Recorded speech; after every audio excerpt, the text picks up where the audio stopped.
dames, bonsoir ou encore bonjour, ça dépend de l'heure à laquelle vous nous suivez de partout ici à Lubumbashi et pourquoi pas dans les environs de la capitale qui préfère. Comme vous le savez, nous sommes là devant vous aujourd'hui encore une fois de plus pour pouvoir partager la joie à travers l'émission à Bible ouverte. Une émission dont la présentation est assurée par le révérend pasteur Zachary Kabengele. Vous le connaissez très bien, c'est lui le visionnaire de l'Université de David. Et cette église, nous vous le rappelons, elle est située au numéro 3 de l'avenue Chef Katanga de la commune de Lubumbashi. Alors, dans cette émission, nous allons parler encore une fois de plus sur les choses que nous devons faire pour que nous vivions l'accomplissement des promesses de Dieu dans nos vies. Alors là, je rappelle qu'il y a un certain nombre de questions que vous nous avez transmises et ces questions sont arrivées à bon port. Et la plupart d'entre elles tournent autour de l'accomplissement de la promesse et la destinée. Alors sans plus tarder, nous allons devoir inviter papa d'abord à recommander cet instant entre les mains du Seigneur et nous allons commencer d'abord par répondre à ces questions avant de passer à ce qui a été prévu pour aujourd'hui, notamment la clé pour avoir la vie du Saint-Esprit et de bien l'amener. Alors sans plus tarder, nous vous invitons à prendre de bonnes dispositions pour l'écoute de cette parole.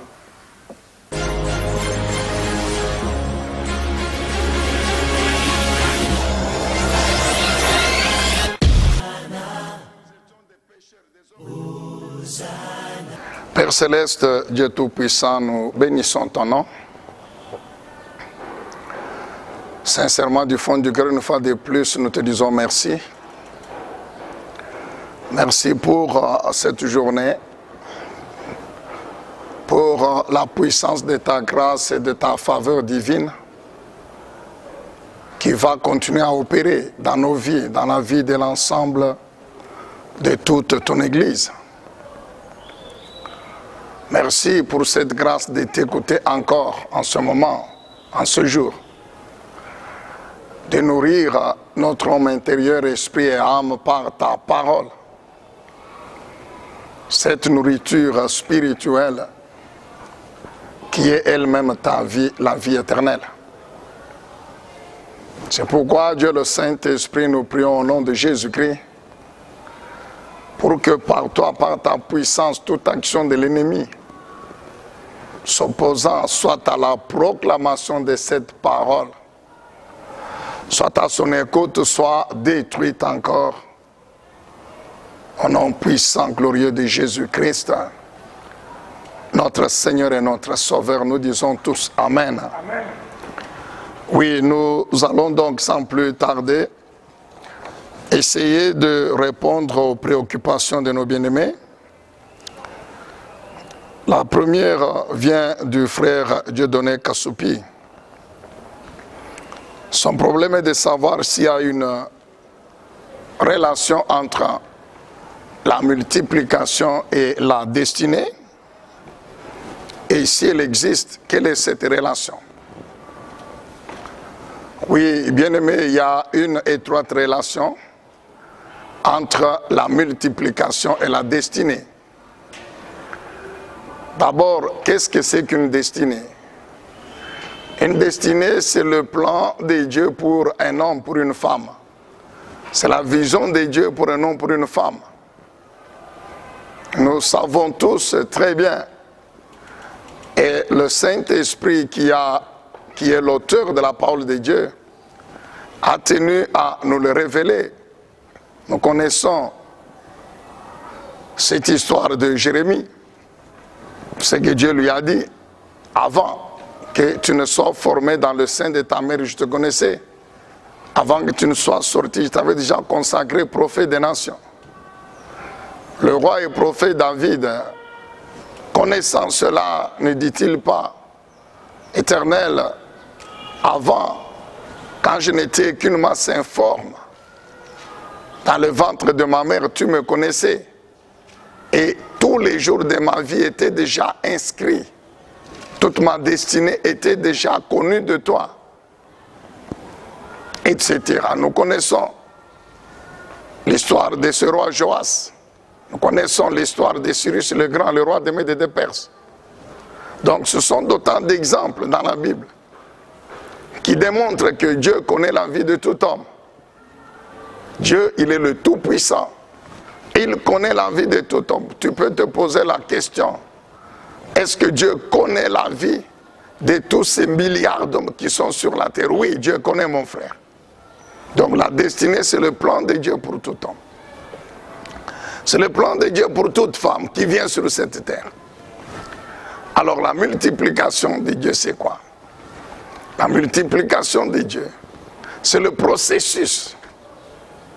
Je dirais mieux, oui, le processus par lequel Dieu accomplit ses destinées. C'est l'ensemble des facteurs qui travaillent ensemble par la puissance de l'Esprit de Dieu pour que la destinée de cet homme soit accomplie, pour que la vision de Dieu pour cet homme s'accomplisse. Un petit exemple pour que vous puissiez comprendre.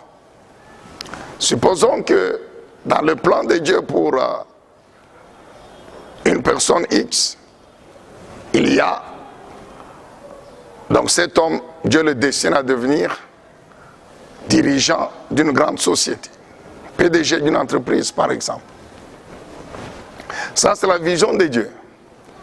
Maintenant, comment cette destinée va s'accomplir?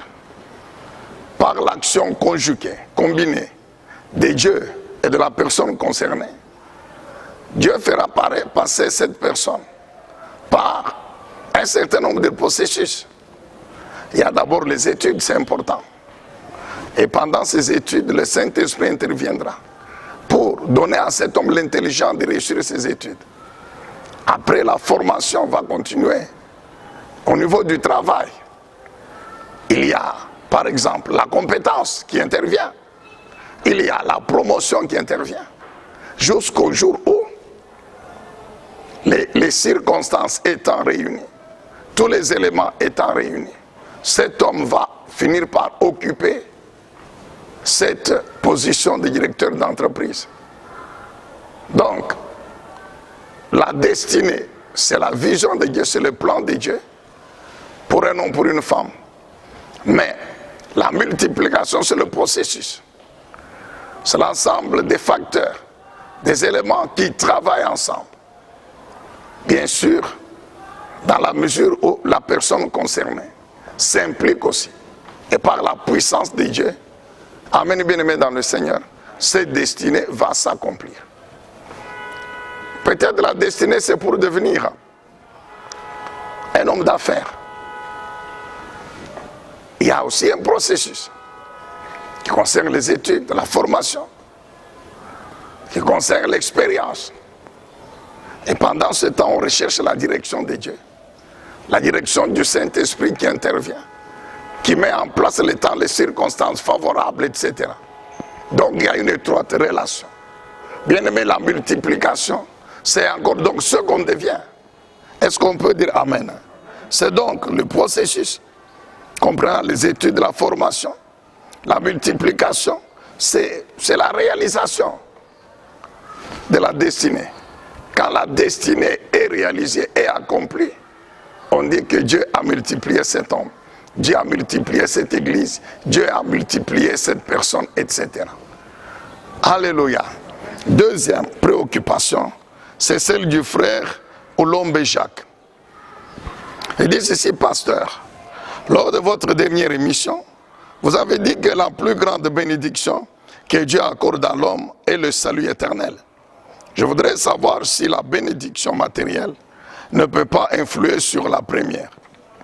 Bien aimé, il n'y a pas de bénédiction. Il y a une seule bénédiction. Nous le répétons encore aujourd'hui avec force, comme on a l'habitude de le faire. Il y a une seule bénédiction de Dieu. C'est la vie de Dieu dans la personne. La vie divine qui coule dans la vie d'une personne. C'est ça la bénédiction de Dieu. Si nous sommes d'accord qu'il n'y a que Dieu qui bénit, donc la bénédiction, c'est la vie divine dans la vie d'une personne. Or, nous savons que la vie divine, elle est avant tout spirituelle. Elle est spirituelle. Et nous savons comment Dieu amène l'homme à vivre cette vie, c'est par sa parole. C'est pourquoi la Bible dit que la parole de Dieu, elle contient la vie de Dieu. Et par le Saint-Esprit qui est l'Esprit de Dieu. Donc cette vie, elle est menée par l'homme spirituel, comme elle est spirituelle. Elle concerne donc avant tout l'homme spirituel, l'esprit et l'âme. Maintenant, lorsque l'homme spirituel a cette vie divine de Dieu, cet homme est béni. C'est pourquoi nous avons dit que ne sont bénis que les enfants de Dieu, c'est-à-dire ceux qui ont cru en Jésus-Christ et qui ont été engendrés donc à cause de leur foi par le sang de Christ pour qu'ils deviennent enfants de Dieu. Jean 1 verset 12, nous le savons. Donc ceux qui sont enfants de Dieu sont ceux qui sont destinés à avoir cette vie divine, donc qui sont bénis.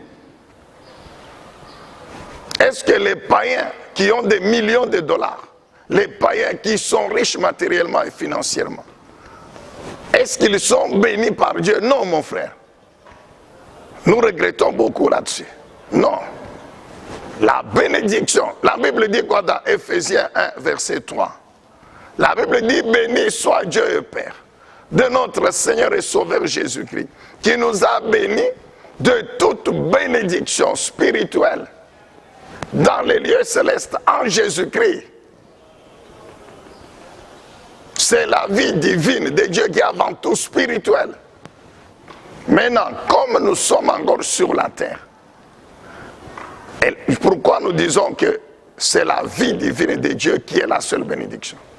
Parce que la bénédiction, c'est ce qui doit entraîner l'homme dans l'éternité. Jésus a dit, à quoi servirait-il à un homme de gagner toute la terre? C'est-à-dire d'avoir toute la richesse du monde, s'il perd son âme. C'est-à-dire si, après sa mort, il est jugé et envoyé dans l'enfer. C'est que cet homme sur la terre, bien qu'il ait été millionnaire, bien qu'il ait été l'homme le plus riche, mais il n'avait pas la vie de Dieu. Donc cet homme n'était pas béni. Car, comment dire que cet homme est béni lorsqu'on sait qu'après sa mort, il est dans l'enfer? C'est pourquoi Jésus a dit, ça ne sert à rien d'être riche matériellement, mais de ne pas avoir la vie divine de Dieu. D'abord la vie divine de Dieu, et puis après, les autres choses peuvent venir. C'est pourquoi le Seigneur a dit, d'abord le royaume de Dieu et sa justice, et puis après, le reste viendra. Amen, bien-aimés dans le Seigneur. Alors, le reste, c'est quoi? C'est que nous avons déjà dit.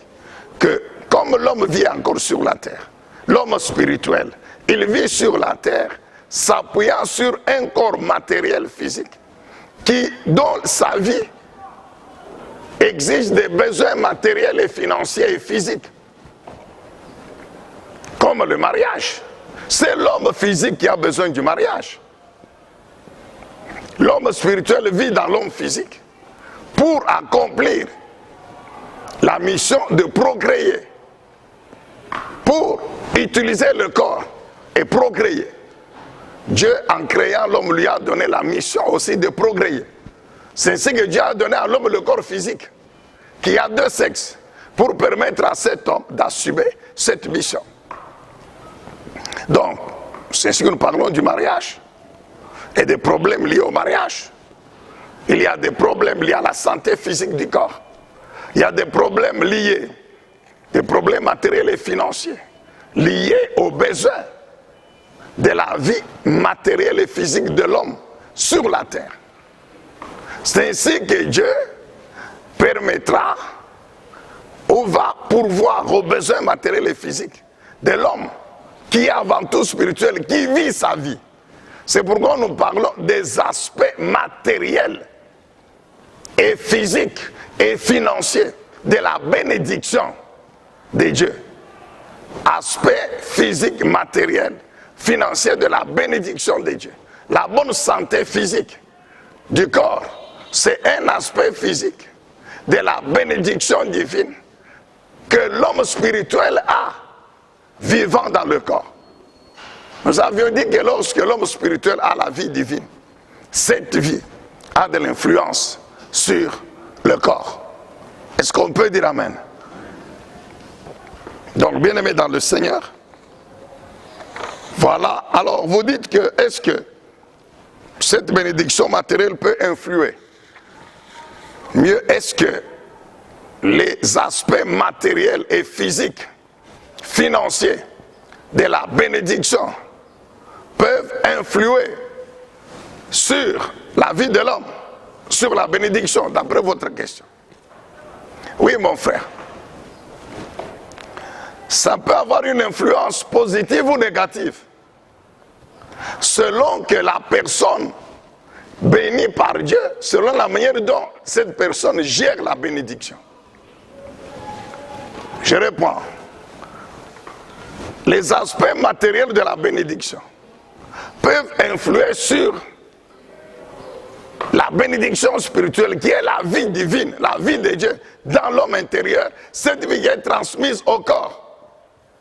C'est ça en fait le salut éternel.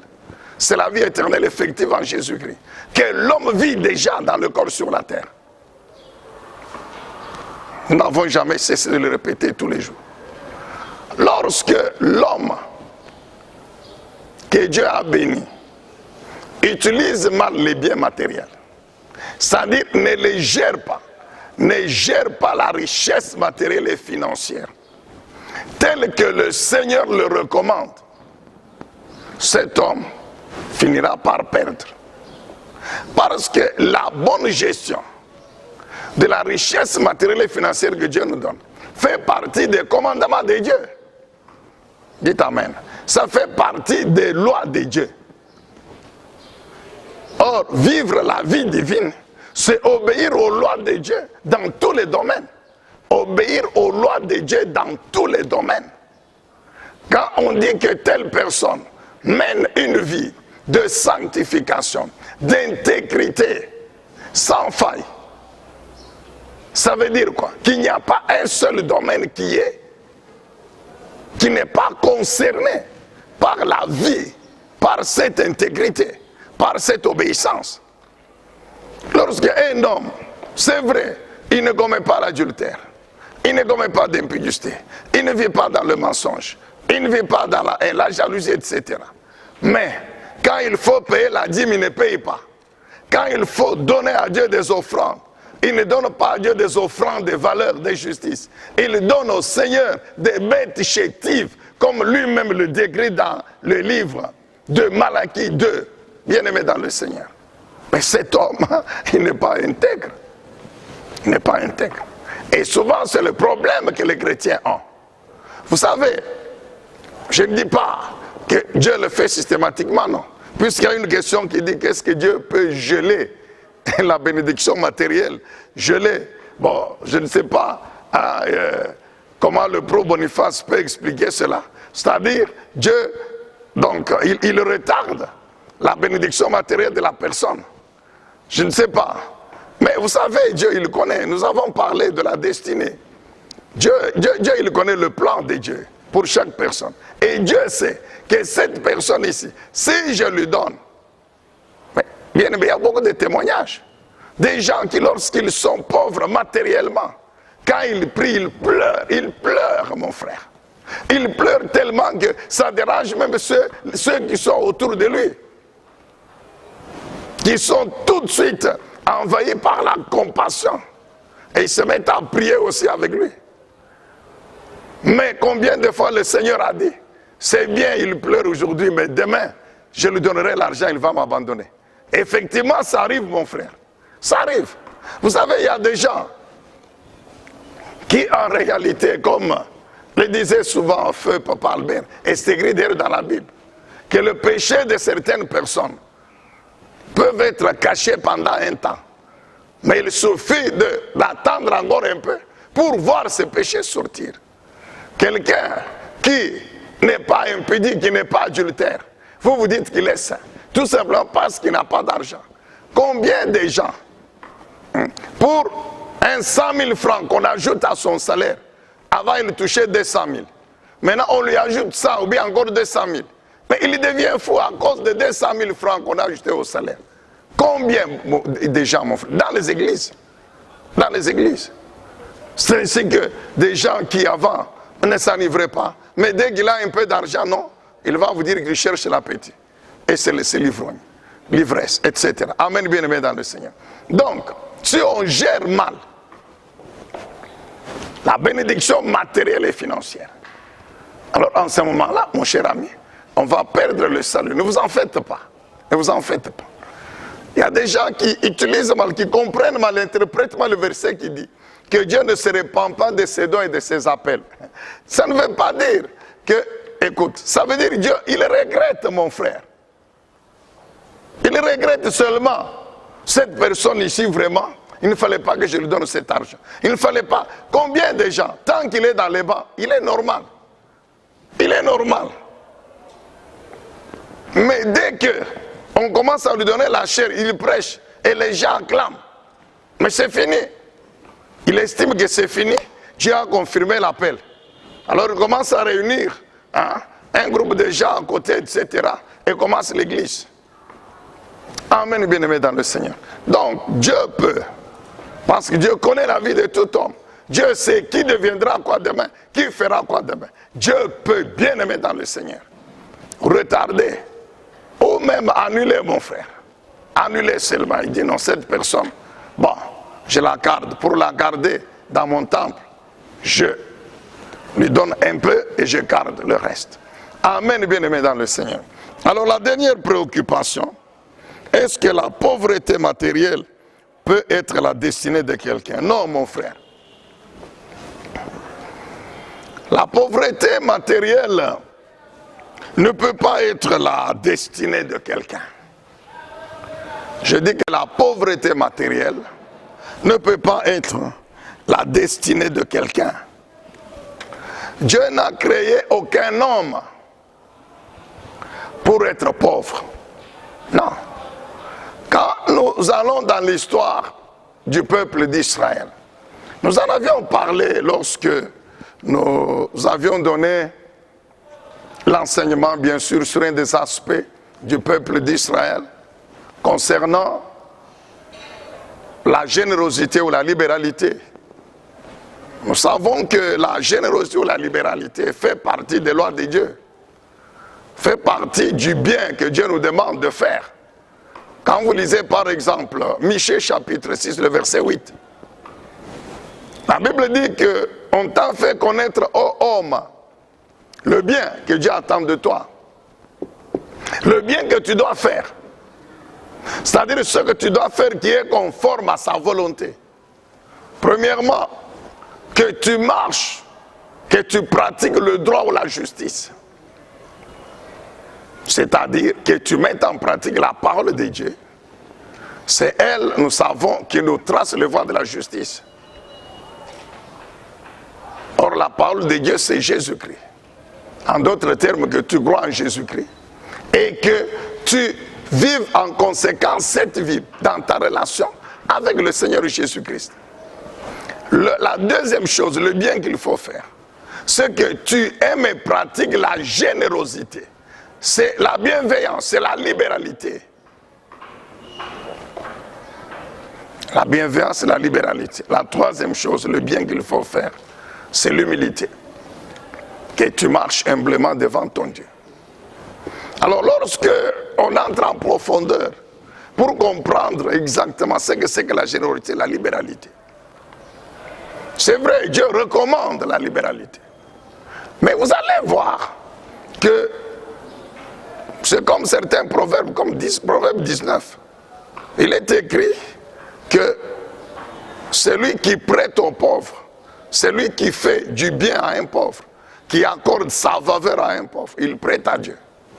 Dieu dit qu'il faut aimer et manifester votre amour envers les pauvres en les soutenant matériellement, financièrement, en pourvoyant à leurs besoins. Dieu le recommande. Il y a dans les lois que Dieu donne à Israël, il y a cette recommandation d'aider les pauvres. Dieu dit même mes pauvres. Mais quand vous regardez aussi bien, nous avions fait relever ceci, que bien que Dieu reconnaisse qu'au sein de son peuple, il y a les pauvres. Mais Dieu ne recommande pas à Israël, à son peuple, d'être pauvre. Non, bien-aimé dans le Seigneur, matériellement et financièrement. C'est pourquoi il y a aussi des bénédictions ou des promesses de Dieu qui concernent les aspects matériels, physiques, financiers de la bénédiction. C'est pourquoi quand vous lisez Deutéronome chapitre 28, Dieu dit, je te bénirai dans la ville et je te bénirai dans les champs. Ça veut dire quoi? Je bénirai le travail que tu fais en ville, je bénirai le travail que tu fais dans les champs. Deutéronome 30, Dieu dit, je te comblerai des richesses en faisant prospérer toute œuvre de tes mains, le produit de ton sol, de ton bétail, etc., etc. Donc, rien que ceci nous prouve que la destinée de Dieu pour un homme, ce n'est pas la pauvreté matérielle. Non. Dieu destine son peuple à être béni effectivement par lui. C'est-à-dire à avoir sa vie divine et à avoir ce qu'il faut pour pourvoir aux besoins de sa vie physique, matérielle sur la terre. Est-ce que vous comprenez que Dieu vous aide à comprendre encore davantage? C'est pourquoi vous avez des promesses liées à ceux qui pratiquent la libéralité. Dieu dit quoi? Celui qui donne libéralement, c'est celui qui devient riche. Dieu dit, la main de celui qui donne sera arrosée. Ou la vie de toute personne qui donne sera bénie. En retour. Donc si tu veux voir cette promesse concernant la libéralité s'accomplir dans ta vie, tu as donc l'obligation d'exercer la libéralité.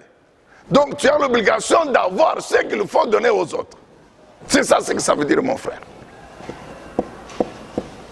Amen. Mais tu vas poser la question, mais comment Dieu parle des pauvres? Oui, oui.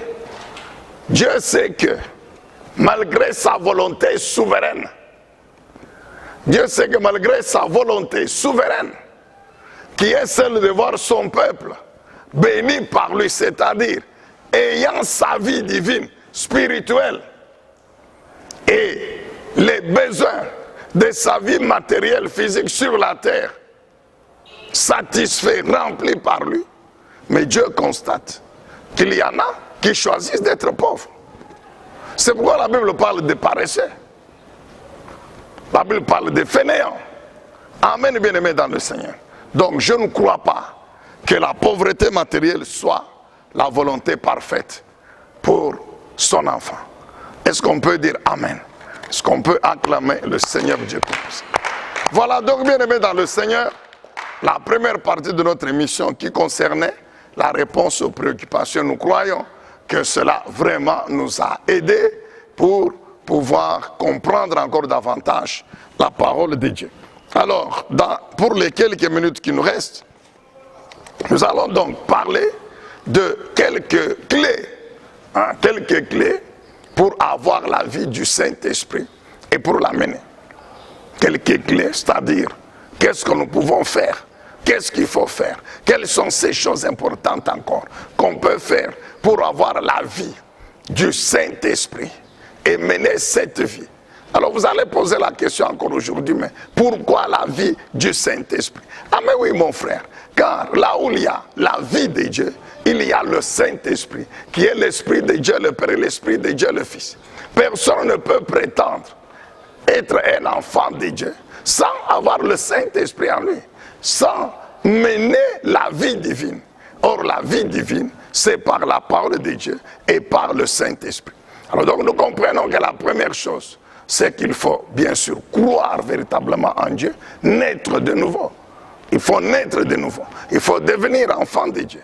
Nous savons que lors de la nouvelle naissance, que le Seigneur Jésus-Christ lui-même explique dans Jean chapitre 3 à Nicodème, lors de la nouvelle naissance, c'est en ce moment-là que l'on reçoit le Saint-Esprit.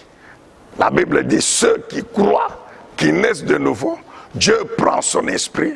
Galates chapitre 4, verset 6. Il met en eux, c'est-à-dire dans leur esprit, pour que leur homme intérieur devienne le temple de Dieu. Et comme l'esprit et l'âme sont dans le corps, automatiquement le corps devient aussi le temple de Dieu. C'est ainsi que les trois esprits